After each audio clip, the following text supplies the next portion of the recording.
yung purpose lang talaga ng vlog na to is to share pregnancy essentials that really worked for me and what did not. 1, 2, 3, funky.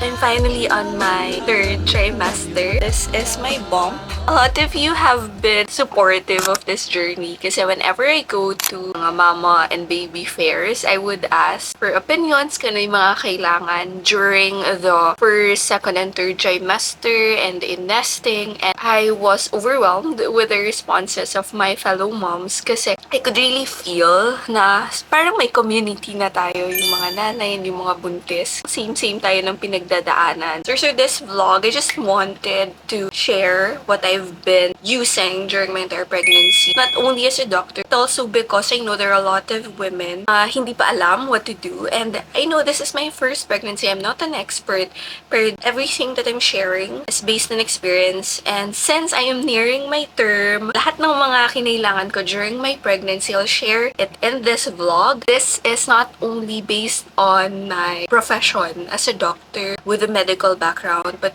also based on what worked for me and what did not. Naalala ko, during my 1st trimester, I was so confused. I knew what symptoms are expected. I read it during the nursing school, medical school, but it's all in theory. I actually got to apply what I've learned into my pregnancy journey. Iba pala talaga when you're experiencing these things yourselves. And the advice that I got from fellow moms, it was so helpful, and I would really love to share what I needed and what I wanted based on my experience naman. So pay it forward. This is just from one mother to another, and sana makatulong. I divided all of the things that I needed during my pregnancy: medical, organization, comfort, and home, hygiene, and skincare. Syempre, as a derMOM, important din na ma-discuss natin yung skincare. Although, disclaimer din, I won't mention any brands kasi it will be a conflict of interest. So, syempre, since I'm a doctor, priority ko talaga those things that I needed medically. Kasi syempre, yun yung pinaka-important. So, the number one thing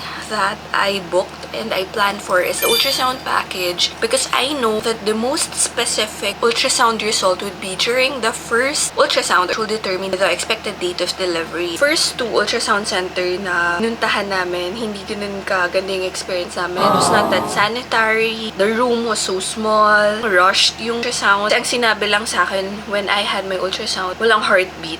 Ubi na lang mag-explain sa'yo. So yun yung sinabi sa akin. It was so terrifying, especially when been trying. Every time I go to mga centers na ganun, as much as possible, ayokong i-disclose na doctor ako because I don't want to change in treatment or special treatment. Gusto kong makita how they really treat mga tao na non-medically inclined. Luckily, I was able to search for an ultrasound center na may package, my congenital anomaly scan, my nuchal translucency scan, my 4D and 5D ultrasound. You could actually choose from the list of the packages that they have. It takes around an hour drive para makapunta sa center na yon. Pero dinadayo talaga namin kasi it was the only ultrasound center that gave me not only the peace of mind but also yung comfort as a mother. Alam mong hygienic, alam mong malinis. Yung ultrasound center kung saan kami nag-book ng package is yung Hello Baby. Not only is it aesthetic but also it has mga experts. Sabi nga ng OB ko, okay doon kasi yung mga OB sonologists nila, they are trained in high-risk pregnancy. Yun pa lang, sobrang okay na talaga. So, aesthetic-wise, yung experts na gagawa na ultrasound sa'yo. And then, yung third naman is yung scheduling. Sobrang swabe lang. But I would suggest for you to book during a weekday. Kasi, when you go there sa weekend, madaming tao. And you would really know why. Number 4 reason but gusto ko talaga doon is yung experience. Every time you go there, it's a bonding moment for you and your family. Pwede mo kasing dalhin not only si husband sa loob, but also your parents, yung mga grandparents, titas and titos. Pwede silang sumama. Pwede ka ding mag-gender reveal doon. May set up na sila. Malawak yung room, yung waiting area, and yung lounge. It's so comfortable. One of the reasons why my pregnancy became so memorable is because of them. Since it's located in the mall, the parking, so not a problem. And you might ask din, bakit hindi sa hospital? Pwede naman kami sa hospital, bawal yung mag-video, take ng photo. So formal kapag sa hospital ka. No regrets with Hello Babies. Ultrasound Package number 1. Yung center nila, it's located in Fisher Mall and QC.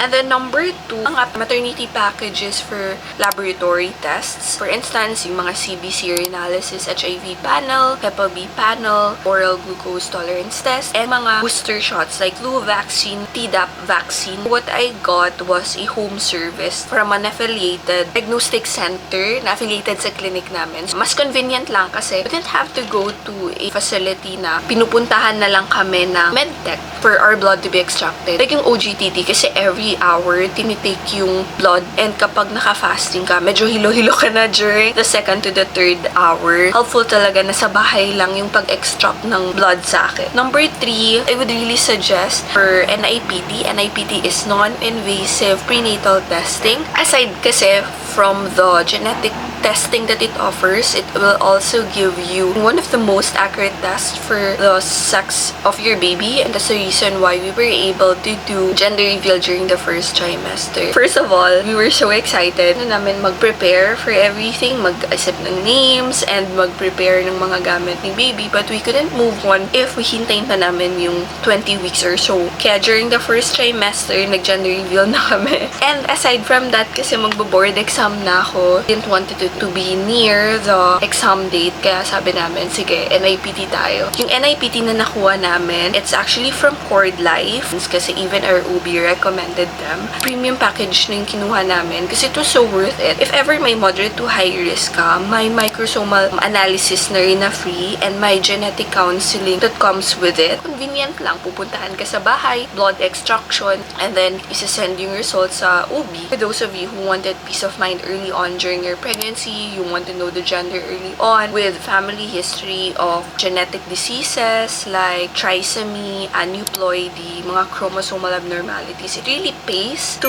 plan ahead para ma-prepare nyo na. Ang hirap kasi pag hindi nyo alam, and then paglabas ni baby, may mga congenital abnormalities that you aren't prepared for. Imagine the stress postpartum.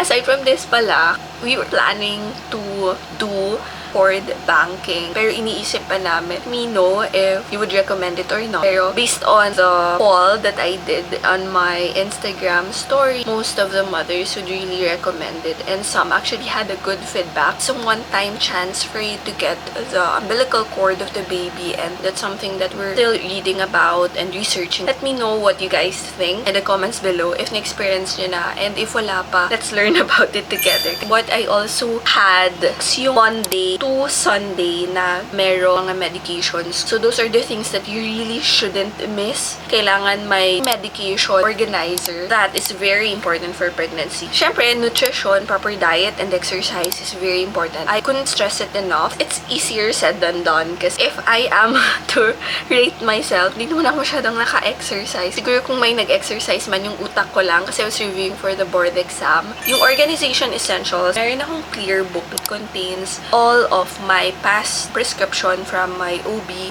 all of my ultrasound results, also an abstract of everything that happened all throughout the pregnancy. Ine-expect ko na madaming tatanungin sa akin. So it's very important also kasi it will help your medical practitioners who have a summary of what happened and what occurred during the pregnancy. Book journal. Andito na yung mga what to expect, nutrients that you need, and it's also important na alam nyo yung mga foods to avoid. Yung mga downloadable ebooks kayo, pwede naman yun. This one is from Cord Life. Thank you for giving this to me kasi ang complete niya as in nutrition, exercise, ano lang yung pwede, and then travel. And aside from this booklet, I also have a pregnancy app. Matatrack mo kasi kung pang ilang weeks mo na, what to expect, both baby, mom, and yung mga usual advice. For instance, ang nagustuhan ko dito yung counter, which is very helpful for me. For instance, yung kick counter, I do this every day. Kung nag-kick, i-press nyo lang. So, in 2 hours, dapat may 10 kicks. May contraction timer din. Whenever you feel contractions, ipipress mo lang siya, magka-calculate if kailangan mo nang pumunta ng ER or tried other applications yet. But if you have other apps, please do let me know. It might help other moms out there. We we would love to share advice to our fellow moms, diba? Pregnancy book, digital backup, and then sa comfort and home essential, of course, maternity pillow. You have to make sure ng maternity pillow mo, it's not round. Kasi yung nabili ko at first, medyo round siya and hindi ganun ka-wide. So, I ended up using mahabang pillow na ginagamit ko before. Yun na lang din yung ginamit ko. Tapos, may belly support lang ako. That will help sa cushioning. You also need belly support belt. Lalo na ngayon, third try, ang bigat na niya. So, sakit sa likod whenever nakatayo ka ng matagal. Aside from that, maternity leggings. And of course, water bottle. Water bottle ko. This is from Stanley. Ginamit ko to sa board exam din. So, mayroong strap na ganun para if maalis kami, so easy to carry. Hindi ko siya makakalimutan. This one, hindi ito yung cover niya. Klase kasi may straw na pataas, tapos you have to cover it. Spill siya. So, I changed the cover and then I just bought something that looks like this. So, yung cover na to, hindi siya nagsispill. So, it's so easy to bring with you and was my handle and then another handle kapag naglalakad. I was recommended by my OB to drink at least mga 2 to 3 liters a day. So, alam mo, kapag nakadalawa or tatlo ka na, pala akong lagay na may magnet. To-do list siya. And then, if na-accomplish nyo na yun per day, sa swipe nyo lang to yes na done. You have pregnancy brain and it's something very common and really helps to have visual and tangible reminder to help us, keep track of the things that we need to do, what we have done already kasi most of the time, nakakalimutan talaga natin. Some of the pregnancy clothes that I bought, pwede na rin siya for nursing. Madaling tanggalin lang yung strap and you could just breastfeed para at least 2-in-1 na siya. Ito talaga, gift ng husband ko. Itong Tempur bed with remote control function. Nakatulong talaga yung mattress na to kasi it really follows the shape and your curves so hindi masyadong matigas. Sobrang laki nito guys. This is King XL. 100 by 200 yung measurement niya. This has been so helpful for me kasi ngayon as in nagpapatulong ako para bumangon kasi bigat ng katawan ko. So, pero with this kasi pwede mong itaas lang. Just have to use this. Yung mga physiologic changes sa pregnancy, hindi siya biro. Like I've had stretch marks during my 30th week of pregnancy despite using all of the available skincare products in the market. Na-disappoint ako not only because I've been religiously using mga oil, whatnot that's available na for pregnant. Pero I know naman it's physiologic and it's genetic. There are times na hindi talaga siya 100% preventable. Pero what happened was parang mas lalo siyang namula. Where I use it, sometimes it becomes itchy. So it really didn't help kahit sobrang religious kong gumamit. And take note, there are a lot of products that contain chemicals not safe for pregnant women. And yung experience ko, I have to message the company one by one to ask kung safe ba talaga or if there are any additional ingredients that they placed in the products na hindi na-disclose sa packaging. So, sobrang tedious. Kaya yun, gumawa ko ng own ko. It's not branded. As in, wala siyang label. I based it on the different studies that I've read na safe for pregnant women. I'm sharing this not to sell because this is not for sale. These are the products that I've formulated based on my readings. No brand. Okay, no brand. Baka may ma-issue pa dyan na trial status. This is a prototype. Pero that's something na ginagamit ko personally. Aside from the skincare products that I mentioned, what's really important din is to protect yourself from harmful mga cleaning products. Kahit yung mga panglinis lang, yung mga panglaba, ganyan, it can potentially get absorbed to your body which can harm the fetus. Important din na lagi kayong may protective gloves if ever you do chores. And I totally stopped from being exposed to mga chemicals that would potentially harm my baby. As in, nelegate ko na lang talaga siya. Hindi na ako nagpapaka-hero and nagpapaka-alipin. And of course, yung laundry detergent, as much as possible, you have to use yung mga pang baby na. So, yung ginagamit ko pang laundry. And ngayon kasi nagne-nest na rin ako and ginagamit ko na rin siya for the clothes of Athena. It's from Cycles Baby. And I'm very happy na I found this specific brand for laundry detergent. And that's so far, yun yung ginagamit ko. Pinaka-importante for me is yung memories and keepsake. We had our maternity shoot with bundles of joy. And sobrang convenient lang kasi they already have the props and also provide you with maternity wear. Sa sanitize naman lahat ng mga ginagamit.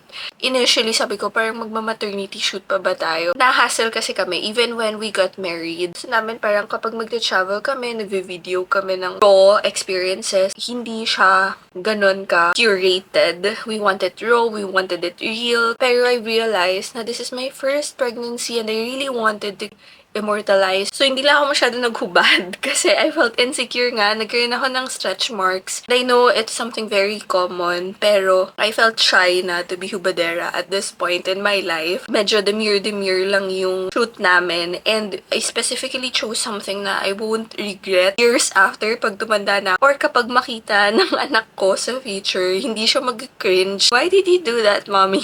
Maganda naman sa Bundle of Joy Studios kasi may mga themes sila na pwede mong pagpilian. May mga maternity na damit na available na you could choose from. You could just show the pegs and then isasuggest nila yung mga available na maternity wear nila. Kasi nag-shoot kami 31 weeks pa lang ako. 30 weeks going 31. So, I didn't want to risk kasi na later on during the pregnancy na kami mag-shoot. Nangyari kasi na late ako sa shoot. I was scheduled for 2 hours. Kung sabihin nyo 2 hours, parang kaya na ba yun? Pero as in, it was so seamless. When you have your pegs na, you send it to them para alaman na ng photographer saan ilalaging lights, saan ilalaging decker. Tingin nyo kasi doon, arrange na. Magpo-posing na lang kayo. What's nice about them is that they're very professional. So, they would understand na no things happen, ganyan. So, we made use of the available 50 minutes that I have. We had about mga 50 minutes na lang to shoot. Kahit pala 15 minutes lang, kaya nyo nang makuha yung shots na gusto nyo. Just as long as mabilis kayo magbihis. And alam nyo na yung mga poses nyo para mabilis na lang. I felt nga na parang pwede natin tong i-frame kasi hindi ko ikakahiya kasi nakatago yung mga insecurities ko and it was something na pwedeng i-share in public. Pwedeng i-share din ng parents mo sa kanilang mga accounts. It was not daring. Mabuti na lang magaling yung photographer ng Bundle of Joy. I did not regret choosing them. Kahit short of time lang kami, nakuha yung shots na gusto namin and hindi ako napagod. So parang gusto ko pang mag-maternity shoot ulit. And I can't wait sa newborn shoot. If you would recommend ba yung mga milestone, like every month magpipicture-picturean ko na lang siya. I'm not sure. But this is our first baby kasi I'm really willing to spend. Speaking of memories and keepsake, buti na lang binigyan kami ng hello baby ng frame. This is the 4D and 5D. This is how Athena looks like. Huwag nyo na akong i-judge. Masyadong mahaba yung name. Athena is the goddess of wisdom, so brain. And then Belle is beauty, so beauty and brains. And then yung Francine, it's passed down from generation to generation. From Francisco, yung grandfather, to Francis, my husband, and then Francine, our daughter. Ultrasound something like this. This is just cheap lang online. You could buy it naman. Pero this is something that I look at every day and it reminds me to eat well, be healthy, and it gives me the sense of fulfillment. Whatever I'm experiencing, whatever things that are happening in my body, whether I like it or not, something for Athena. And whenever I look at these photos, okay lang kahit nahilo ako, okay lang kahit medyo naging chubby-chubby na ako, okay lang kahit may stretch marks, you will realize that it will all be worth it. That's it for my pregnancy essential vlog. Sana nakatulong for all of the mommies out there. And if I missed anything or pag may mga suggestions pa kayo, feel free to leave comments below kasi madami pa tayong matutulungan. I realized nga, we can have a community of women helping each other out, especially those first-time moms who have no idea what is going through their bodies. Although ako, I would have a medical background, so somehow alam ko naman na talaga siya, but it's a different thing when you're experiencing it yourself. Kaya sobrang helpful yung mga comments, yung mga messages nyo, and yung mga advice and tips from all of those mothers who have already gone through this stage of their lives. And ako, first time mama ako. It's very helpful for me. May mga recommendations kayo, tips, and other things that you want to contradict or to comment about, feel free to leave your comments below. So the next vlog natin, it's about nesting. And yeah, until the next vlog. My